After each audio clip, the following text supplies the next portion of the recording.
চট্টগ্রামের পটিয়ায় বিএনপি ও অঙ্গ সংগঠনের অবস্থান কর্মসূচিতে আওয়ামী লীগের বিরুদ্ধে হুঙ্কার তুলেছেন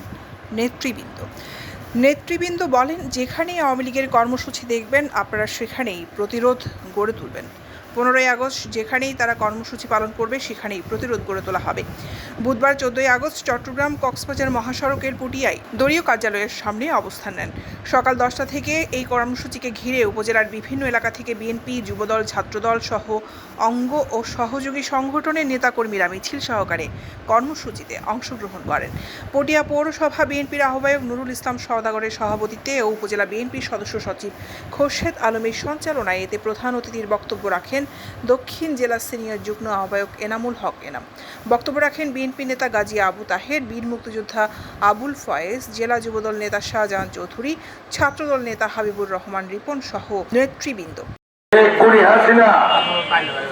বাংলাদেশের উচ্চশিক্ষণ অবস্থায় রেখেছিল।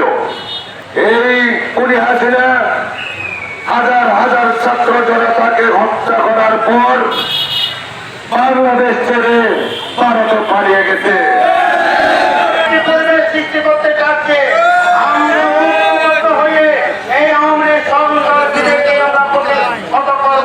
নেতৃবৃন্দদেরকে স্পষ্ট নির্দেশ দিচ্ছি, যেখানে পায়ের আমার কণ্ঠ শুনবে সেখানে সেইটা প্রতিরোধ করে ধ্বংস করে দেবে।